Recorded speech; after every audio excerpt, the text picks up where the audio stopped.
물리학은 언제 시작했습니까? 네, 오늘날 우리가 말하는 물리학은 뉴턴에서부터 시작했다라고 이야기합니다. 뉴턴의 프린키피아가 바로 물리학의 시작을 알리는 거였죠. 프린키피아는 언제 발표됐습니까? 네, 물리를 공부했다고 하면 프린키피아가 발표된 해는 우리가 기억을 해야 되겠습니다. 1687년. 네, 17세기입니다. 그로부터 한 300년 동안 물리학이 발전했습니다. 성공의 연속이었습니다. 사람들은 그냥 찬탄할 뿐이었습니다. 그리고 19세기 말이 됐습니다. 뉴턴의 역학은 어떤 현상에나 다 들어맞았죠. 그 다음에 맥스웰이 통합한 전자기학은 우리가 전자기학의 꽃이라고 부르는 전자기파를 예언하고 그것이 실제로 있다라고 하는 것이 밝혀지면서 전자기학이 성공하면서 19세기 말 인간은 이제 어떻게 생각하게 됐냐면 자연을 정복했다. 자연현상을 정복했다라고 믿었습니다. 그 이야기는 자연현상이 어떻게 일어나는가 하는 것을 다 이해했다라고 하는 뜻이죠. 그것은 감명스러운 일이었죠. 바로 300년 전까지만 하더라도 또는 그 전에 우리가 돌아보는 것처럼 자연현상이 어떻게 해서 벌어지는지 알 수가 없었죠. 그런데 아주 짧은 시간 동안에 자연현상의 원리를 전부 다 이해했다. 원칙적으로 다 이해했다라고 생각할 수가 있게 된 것입니다. 무엇을 우리가 다 이해했다라고 생각하는 것은 굉장히 어렵죠. 내가 모르는 것도 있을 수가 있죠. 내가 전혀 예상도 못한, 전혀 상상도 할 수 없는 어떤 것도 있다고 할 수도 있죠. 그런데 왜 19세기 말에 인간이 또는 학자들이 자연현상을 정복했다라고 믿었냐면 그때 아주 또 맞물린 게 있었습니다. 그것이 바로 지리상의 발견이었어요. 배를 타고 나갔습니다. 신대륙을 발견했죠. 그래가 결국 무엇을 발견했습니까? 지구가 둥글다고 하는 사실을 알았습니다. 지구가 둥그니까 어떻게 했냐면 탐험을 처음 시작했을 때는 어떻습니까? 탐험을 하면 탐험할 수 있는 경계가 점점 커지죠. 탐험을 하면 할수록 경계가 더 커집니다. 물리학도 처음엔 비슷했습니다. 알면 알수록 모르는 게 더 많이 나왔어요.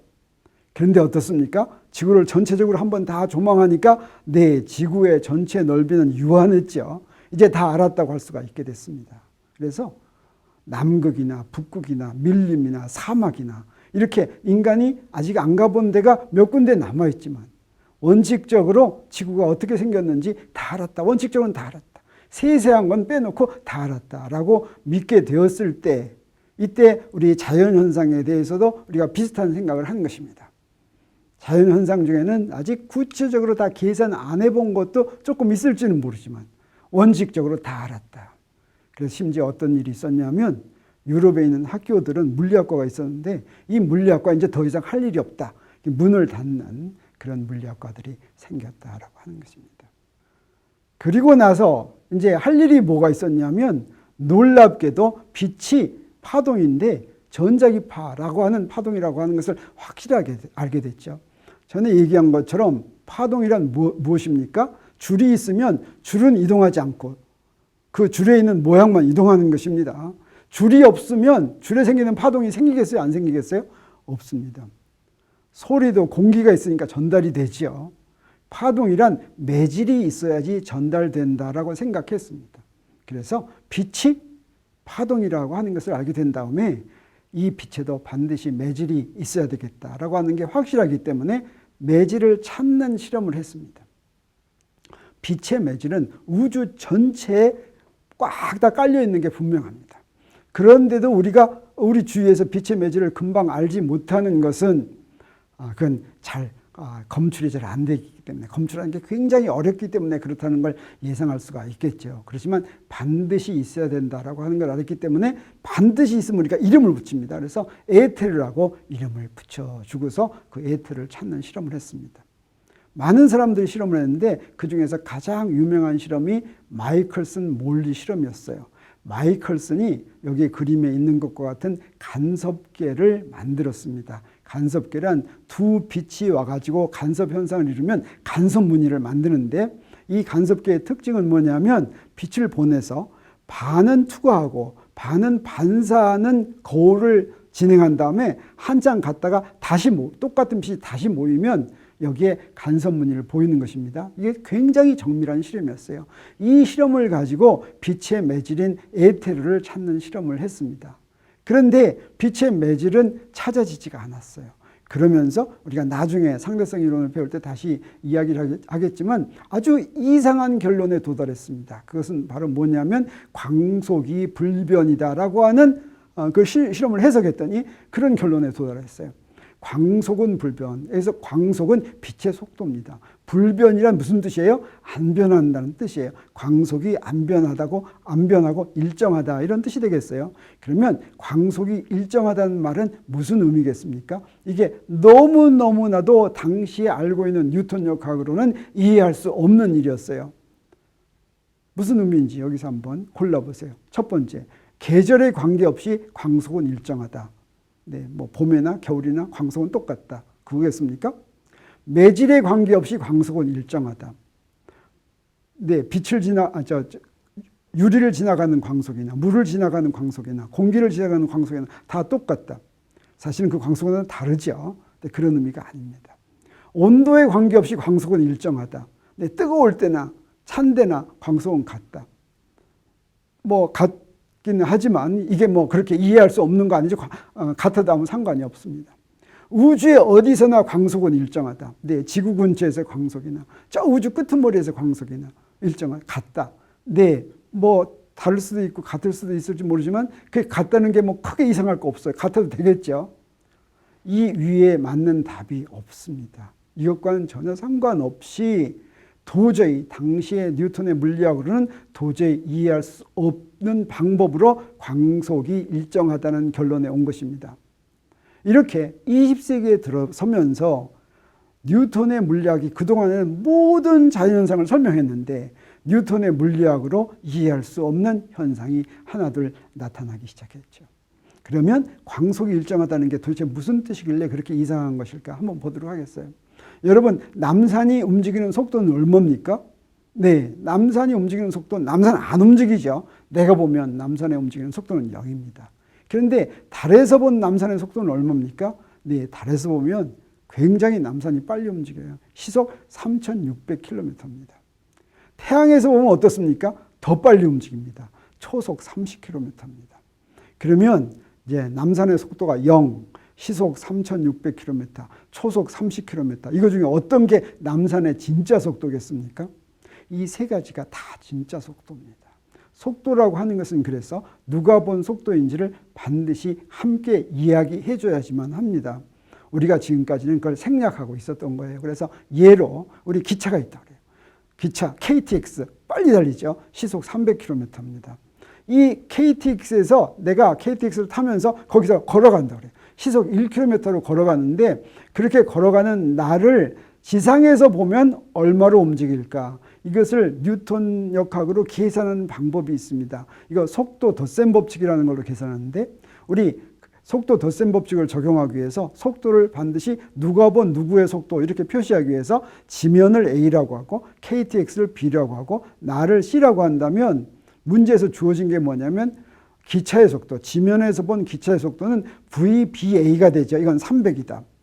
기차에서 본 나의 속도는 VCB가 되죠. 이건 1이다. 이렇게 놓으면 속도의 덧셈 법칙은 어떻게 되냐면 VCA는 VCB 더하기 VBA입니다. 여기서 가운데 B자는 다른 자 아무거나 집어넣어도 좋아요. VCA는 VCF 더하기 VFA 이렇게 해도 좋아요. 그래서 이 법칙에 의해서 지면에서 본 나의 속도는 시속 301km다. 그럴듯합니까? 안 그럴듯합니까? 네, 그럴듯합니다. 그런데 광속 불변이라고 하는 건 무슨 의미냐면 이때 기차를 굉장히 빨리 달린다고 가정하겠어요. 광속으로 달려요. 그 기차 위에서 내가 총을 쏴요. 그랬더니 기차에서 보니까 총알이 V로 날아간다고 그래요. 이걸 속도 덧셈 법칙으로 계산할 것 같으면 VBA는 C고 VCB는 V인데 VCA를 계산하라. 그러면 여기 속도 덧셈 법칙에 집어넣으면 V 더하기 C가 되죠.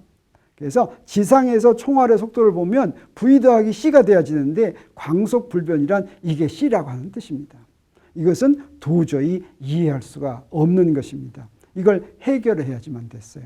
그래서 당시 뉴턴의 물리학으로 도저히 이해되지 않는 광속 불변 문제를 해결해야지만 됐는데 아인슈타인이 이것을 해결했습니다.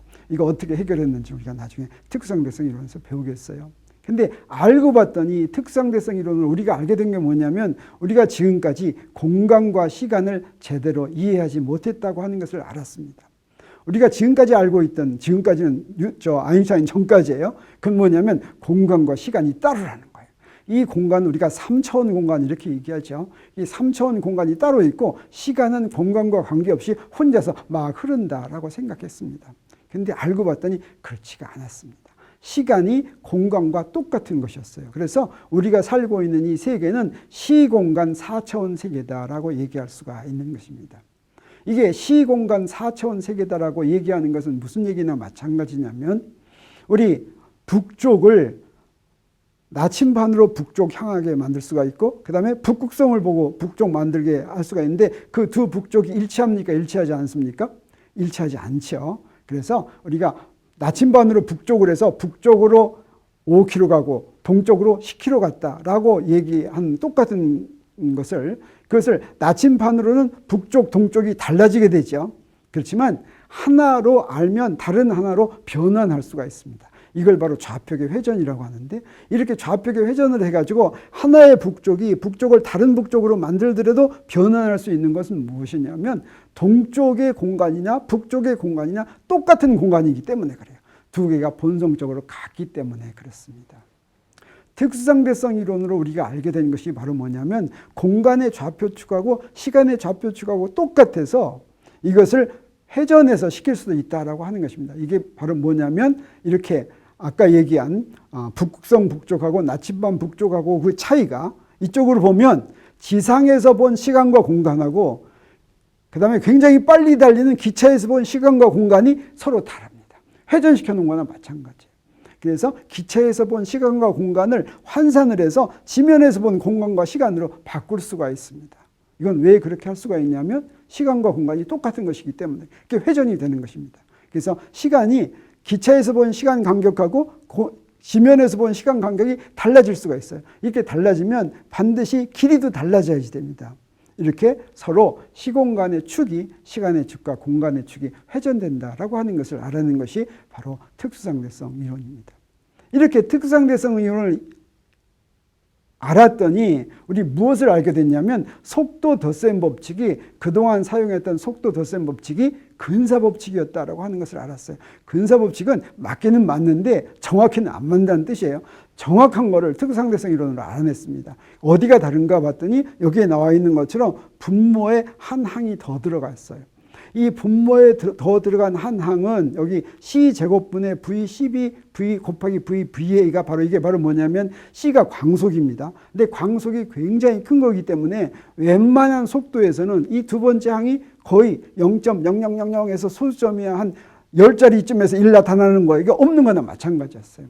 그렇지만 이게 좀 빠르면 여기 나타납니다. 그래서 아까 총알의 경우에 V 더하기 C를 하는데 여기에 그 한 항 더 있는 걸 계산하면 어떻게 돼요? V 더하기 C 나누기 1 더하기 C제곱분의 VC 하면 요 계산하면 뭐가 나오냐면 딱 C가 나오는 것입니다.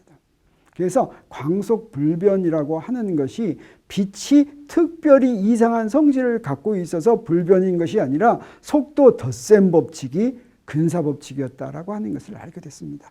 그 이유는 바로 뭐였냐면 우리가 시간과 공간을 제대로 이해하지 못한 때문이었습니다. 이렇게 해서 모든 것이 해결이 됐습니다. 해결되었을 뿐만 아니라 특수상대성 이론은 우리한테 모르고 있었는지도 모르던 것을 알게 해준 것들이 있습니다. 그게 바로 뭐냐면 우리가 좀 들어본 거 있죠. E는 mc제곱. E는 mc제곱은 질량도 에너지의 한 형태다라고 하는 것입니다. 이 얘기는 뭐냐면 질량이 에너지에는 여러 가지 종류가 있죠. 운동에너지, 포텐셜 에너지, 열에너지, 전기에너지 이렇게 있는데 이렇게 여러 가지 형태가 있는데 이 에너지는 한 형태에서 다른 형태로 조건이 맞으면 바뀔 수가 있습니다. 질량도 에너지의 한 형태이기 때문에 질량 에너지가 운동 에너지로 바뀌었다 그러면 질량이 없어지는 겁니다.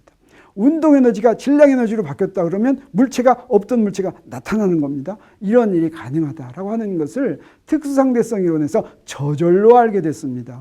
질량이 에너지 한 형태인지 아닌지 알아보다 안 게 아니에요. 저절로 알게 됐어요. 우리가 특수상대성 이론 배울 때 우리가 알게 됩니다. 또 반물질의 존재도 저절로 알게 됐습니다. 고유 스핀이라는 것이 존재한다. 이건 전자가 재질에서 뺑글뺑글 도는 현상이에요. 이런 고유 스핀이 왜 일어나는가 하는 것도 바로 특수상대성 이론의 시간과 공간의 성질에 의한 것이다라고 하는 것을 우리가 알게 되는 것입니다.